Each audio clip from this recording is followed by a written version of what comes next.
প্রিয় ছাত্রছাত্রীরা, এখন আমি তোমাদের অটোজোমাল ডিজঅর্ডার, মানুষের একটা অটোজোম ঘটিত অস্বাভাবিকতা থ্যালাসেমিয়া, এই রোগটি নিয়ে আমি আলোচনা করব। থ্যালাসেমিয়ার আরেক নাম হলো মেডিটেরানিয়ান অ্যানিমিয়া বা ভূমধ্যসাগরীয় অ্যানিমিয়া। তার কারণ ভূমধ্যসাগরীয় অঞ্চলে এই থ্যালাসেমিয়া রোগের প্রাদুর্ভাব প্রথম দেখা গিয়েছিল বলেই নামটা এমনই হয়েছে, ভূমধ্যসাগরীয় অ্যানিমিয়া।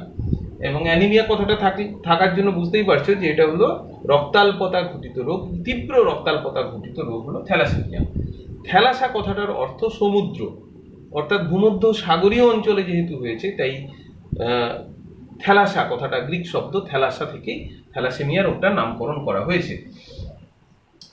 এটা বুঝতে গেলে এটা থ্যালাসেমিয়া হলো হিমোগ্লোবিনের একটি গঠনগত ত্রুটি, ফলে থ্যালাসেমিয়া রোগটা হয়। গঠনগত ত্রুটি অর্থাৎ থ্যালাসেমিয়ার হিমোগ্লোবিনের কি গঠন? হিমোগ্লোবিন তৈরি হয়েছে দুটো আলফা পলিপেপটাইড চেন আর দুটি বিটা পলিপেপটাইড চেন দিয়ে। মনে রাখো, দুটো আলফা পলিপেপটাইড চেন এবং দুটি বিটা পলিপেপটাইড চেন দিয়ে। এই যে অর্থাৎ চারটে পলিপেপটাইড চেন আছে। এই চারটি পলিপেপটাইড চেনের মধ্যে যদি একটি বা দুটি বা তিনটি যদি তৈরি না হয় তাহলে হিমোগ্লোবিনের গঠনগত ত্রুটি আসে এবং সেক্ষেত্রে হিমোগ্লোবিনের পরিমাণ কম হয়। হিমোগ্লোবিনের পরিমাণ কম হয়ে গেলে ফলে লোহিত কণিকার আকার ছোট হয়ে যায় এবং সেই লোহিত কণিকাগুলো কম অক্সিজেন পরিবহন করে, তার ফলে রক্তাল্পতা দেখা দেয়। যদি চারটে যে পলিপেপটাইড চেনের কোনোটাই তৈরি না হয় তাহলে হিমোগ্লোবিন ত্রুটিপূর্ণ হয় এবং সেই হিমোগ্লোবিন দ্রুত অধঃক্ষিপ্ত হয়ে যায়, অধঃপতিত হয় এবং লোহিত কণিকা দ্রুত নষ্ট হয়ে যায়। এই কারণই হচ্ছে থ্যালাসেমিয়া। এভাবেই ঘটে থ্যালাসেমিয়া। থ্যালাসেমিয়ার তাহলে হিমোগ্লোবিন তৈরির জন্য দুটি জিন প্রয়োজন, দুটি জিনের ভূমিকা রয়েছে। একটি হলো আলফা 1 জিন, মানে থ্যালাসেমিয়া, এটা এখানে বলি আলফা পলিপেপটাইড যেটা বললাম এর তৈরির জন্য দুটো জিন রয়েছে, মানে দু জোড়া অ্যালিল রয়েছে এবং সেটা 16 নম্বর ক্রোমোজোমে অবস্থিত।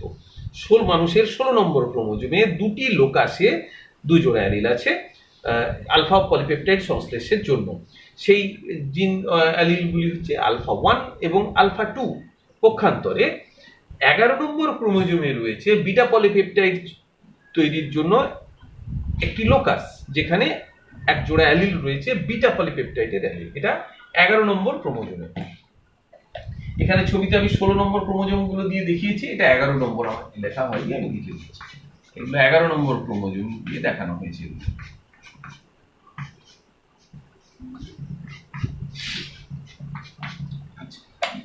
এবারে থ্যালাসেমিয়ার তাহলে কি একটু বলে দিই যে থ্যালাসেমিয়া হলো একটি অটোজোম ঘটিত বংশগত রোগ যা প্রচ্ছন্নধর্মী জিনের প্রভাবে হয়, বা এটা আমরা বলতে পারি যে প্রচ্ছন্নধর্মী বৈশিষ্ট্য, এবং পাশাপাশি এটাও বটে যে এটা ডিলিশন ঘটিত রোগ, অর্থাৎ একটি জিনের অভাবের জন্য হয় যে বলছি, অর্থাৎ নির্দিষ্ট ওই জিনটি ডিলিশন হয়, ক্রোমোজোম থেকে ডিলিশন হয়ে যায়, তার ফলে ঘটে।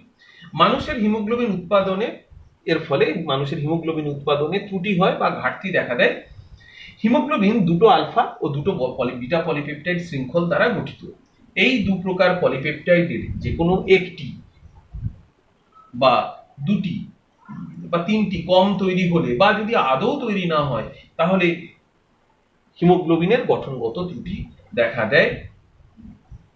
সেক্ষেত্রে হিমোগ্লোবিন অধঃপতিত হয় এবং লোহিত কণিকা বিদীর্ণ হয়, ফলে হিমোলাইটিক অ্যানিমিয়া দেখা দেয়। হিমোগ্লোবিনের গঠনগত ত্রুটির জন্য লোহিত কণিকার আকার ওই ক্ষেত্রে অনেক ছোট হয়ে যায়। এখন কি লক্ষণ থ্যালাসেমিয়ার সেগুলো একটু আলোচনা করে নিই। 1 নম্বর আমরা আলোচনা করব যে রিডাকশন অফ হিমোগ্লোবিন, অর্থাৎ হিমোগ্লোবিনের পরিমাণ কমে যাওয়া, ফলে রক্তাল্পতা হয়, যেটাকে আমরা বলছি রক্তাল্পতা দেখা যায়। সেই রক্তাল্পতা 2 নম্বর বৈশিষ্ট্য হিমোলাইটিক অ্যানিমিয়া, অর্থাৎ লোহিত কণিকা তাড়াতাড়ি বিদীর্ণ হয়ে যায়। 120 দিন তার গড় আয়ু, কিন্তু অনেক আগেই এটা বিদীর্ণ হয়ে যায়। আয়রন ডিপোজিশন ঘটে, লোহা জমতে থাকে বিভিন্ন অঙ্গে, লোহা জমতে থাকে, কারণ হিমোগ্লোবিন যেহেতু কম তৈরি হয়, তাই রক্তের যে লোহা রয়েছে সে লোহাকে ব্যবহার করতে পারে না হিমোগ্লোবিন কম তৈরি হওয়ার জন্য বা ত্রুটিপূর্ণ হওয়ার জন্য, ফলে সেই অতিরিক্ত বাড়তি লোহাটা বিভিন্ন অঙ্গে সঞ্চিত হতে থাকে, বিশেষ করে লিভারে সঞ্চিত হতে থাকে। স্প্লিনোমেগালি, অর্থাৎ প্লীহার বৃদ্ধি বা স্প্লিনোমেগালি। প্লীহায় জানি লোহিত কণিকা ধ্বংস হয়, তাহলে যেহেতু এই লোহিত কণিকাগুলো দ্রুত ধ্বংস হয়, তাই প্লীহাকে আকার কিন্তু বড় হয়। দ্রুত ধ্বংস করার জন্য প্লীহাকে নর্মাল আকারের থেকে বড় হতে হয়। এই কারণে কে বলে স্প্লিনোমেগালি বা বেড়ে যাওয়া। এবং যখন থ্যালাসেমিয়া রোগীকে রক্ত দেওয়া হয়, প্লীহা বড় হওয়ার কারণে সেই রক্তকেও দ্রুত নষ্ট করে দেয়, মানে লোহিত কণিকাগুলোকে দ্রুত ভেঙে দেয়, তাই খুব তাড়াতাড়ি আবার রক্ত দিতে হয়। 5 নম্বর রিডিউসড গ্রোথ, অর্থাৎ বৃদ্ধির হার হয় কম, এরা লম্বা হয় না, বেটে খাটো হয়ে থাকে। মঙ্গলয়েড ফেস, মুখমণ্ডল মঙ্গলয়েডদের মতো হয়। আর লেট অ্যাডোলেসেন্স, অর্থাৎ এদের যৌবন অনেক দেরিতে আসে। এদের অ্যারিথমিয়া দেখা দেয়, অর্থাৎ হৃৎপিণ্ডের সংকোচনে অস্বাভাবিকতা দেখা দেয়, এবং তার ফলে হার্ট ফেলিওর বা হৃদযন্ত্রের ত্রুটিও দেখা দেয়। এগুলো লক্ষণ। এরপরে আমরা আসবো এর কেন হয়, কারণ এবং তার টাইপ এবং কারণ একসাথে আমরা আলোচনা করব। থ্যালাসেমিয়া 2 রকম, আলফা থ্যালাসেমিয়া এবং বিটা থ্যালাসেমিয়া। আলফা থ্যালাসেমিয়ার জন্য দায়ী, আগেই বলেছি যে 2টি লোকাসে অবস্থিত 2 জোড়া অ্যালিল, আলফা 1 এবং আলফা 2, এরা অবস্থান করছে 16 নম্বর ক্রোমোজোমে। তাহলে এই আলফা পলিপেপটাইড চেন যদি তৈরি না হয় অথবা যদি অসম্পূর্ণভাবে তৈরি হয়, তাহলে আলফা থ্যালাসেমিয়া রোগ হয়। নর্মাল মানুষের, স্বাভাবিক মানুষের ক্ষেত্রে 16 নম্বর ক্রোমোজোমে 2টি স্বাভাবিক আলফা 1 ও আলফা 2 অ্যালিল রয়েছে। এইবার এখানে দেখি, যদি একটি আলফা 2 অ্যালিল ডিলিশন হয়ে যায় 16 নম্বর ক্রোমোজোম থেকে, বাকি 3টে রয়েছে নর্মাল, তাহলে এরা অলমোস্ট স্বাভাবিক, প্রায় পুরো স্বাভাবিক হয়। এরা সাইলেন্ট, এদের বলা হয় সাইলেন্ট, এবং এরা হলো বাহক বা ক্যারিয়ার। যদি এইরকম অবস্থা হয়, একটি 16 নম্বরে 2টি নর্মাল জিন রয়েছে আর 16 নম্বর থেকে আলফা 1 আলফা 2 এই অ্যালিলটা ডিলিটেড হয়ে গিয়েছে, সেক্ষেত্রে এরাও অলমোস্ট নর্মাল হয়, অলমোস্ট নর্মাল। এদের বলে আলফা 0 মাইনর অর ট্রেট। এরা থ্যালাসেমিয়া মাইনর বা ট্রেট বলা হয় আলফা 0, এরা অলমোস্ট নর্মাল। এইটা দেখো, যদি 2টো আলফা 1 অ্যালিল রয়েছে কিন্তু আলফা 2 গুলো 2টো ক্রোমোজোম থেকেই ডিলিটেড হয়ে গেছে, তাহলে এদের সামান্যের থেকে আরেকটু বেশি হিমোগ্লোবিনের ত্রুটি দেখা দেয় এদের থেকে। সেক্ষেত্রে আলফা প্লাস মাইনর বা ট্রেট, এটাও মাইনর বা ট্রেট, কিন্তু এটা আলফা 0, এটা আলফা প্লাস, একটু বেশি হয় ত্রুটি। এইটা হলো যদি একটা আলফা 1 অ্যালিল থাকে আর একটা আলফা 1 নেই এবং আলফা 2 নেই 16 নম্বর ক্রোমোজোমে, তাহলে হিমোগ্লোবিন এইচ ডিজিজ বলা হয়। হিমোগ্লোবিন এইচ ডিজিজ, এটাও থ্যালাসেমিক ডিজিজ, অবশ্যই এটা হিমোগ্লোবিন এইচ বলা হয় এক্ষেত্রে। আর যদি দেখো 4টি অ্যালিলই নেই, তাহলে ডিলিটেড হয়েছে আলফা থ্যালাসেমিয়া মেজর, এটা সিভিয়ার থ্যালাসেমিয়া। আলফা থ্যালাসেমিয়া তীব্র থ্যালাসেমিয়া হয়। তাহলে আলফা থ্যালাসেমিয়া কি কি কারণে হয় আমরা জেনে নিলাম, যে যদি 4টি যে আলফা জিন রয়েছে, আর 2টো আলফা 1 এবং আলফা 2 জিন, এদের মধ্যে একটি বা দুটি যদি অভাব হয় বা ডিলিশন হয়, তাহলে সেক্ষেত্রে থ্যালাসেমিয়া মাইনর বা ট্রেট বা সাইলেন্ট ইত্যাদি হয়। এবং 3টি বা 4টি যদি ডিলিশন হয়, তাহলে সেক্ষেত্রে তীব্র অস্বাভাবিকতা দেখা দেয় বা থ্যালাসেমিয়া মেজর হয়। এবার আমরা বিটা থ্যালাসেমিয়াতে আসি। বিটা থ্যালাসেমিয়ার ক্ষেত্রে 11 নম্বর ক্রোমোজোমে অবস্থান করছে এক জোড়া অ্যালিল, একে বলে বিটা পলিপেপটাইড চেন তৈরির জন্য দায়ী। এটা বিটা পলিপেপটাইড চেন তৈরি করে 2টি, সেটা বিটা জিন। যদি 11 নম্বর ক্রোমোজোমে 2টো বিটা জিন স্বাভাবিক ব্যক্তির ক্ষেত্রে থাকে, এর দুরকম ত্রুটিপূর্ণ বিটা জিন হতে পারে, একটা বিটা প্লাস আর একটা বিটা জিরো। বিটা প্লাস এবং বিটা জিরো এই দুটির ক্ষেত্রে এরা হচ্ছে ত্রুটিপূর্ণ। এক্ষেত্রে হিমোগ্লোবিন বিটা পলিপেপটাইড তৈরি হয় না তা নয়, এটা বিটা পলিপেপটাইড তৈরি হয় ত্রুটিপূর্ণ। আর বিটা জিরো মানে এই বিটা পলিপেপটাইড তৈরি করার ক্ষমতা নেই এই অ্যালিলটির, এটা মিউটেশন হওয়া অ্যালিল, এটা মিউটেশন, ডিলিশন নয়, এটা মিউটেশন হয়।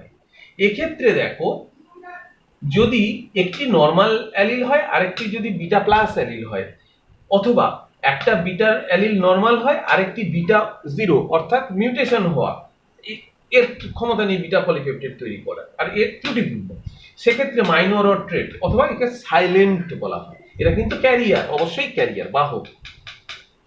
যদি এইরকম হয় যে একটা অ্যালিল, দুটো অ্যালিলই বিটা প্লাস, তাহলে দুটোই বুঝতে পারছো যে ত্রুটিপূর্ণ বিটা পলিপেপটাইড তৈরি করবে।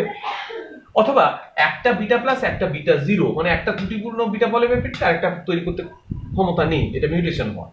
তাহলে বিটা পলিপেপ এক্ষেত্রে ইন্টারমিডিয়েট বা মডারেট বিটা থ্যালাসেমিয়া দেখা যাবে।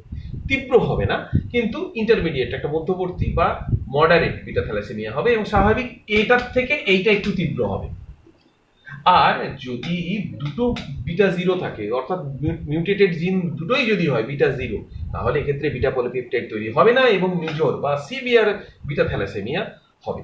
তাহলে বিটা থ্যালাসেমিয়ার ক্ষেত্রে দুটি বিটা গ্লোবিন জিন 11 নম্বর ক্রোমোজোমে অবস্থান করছে।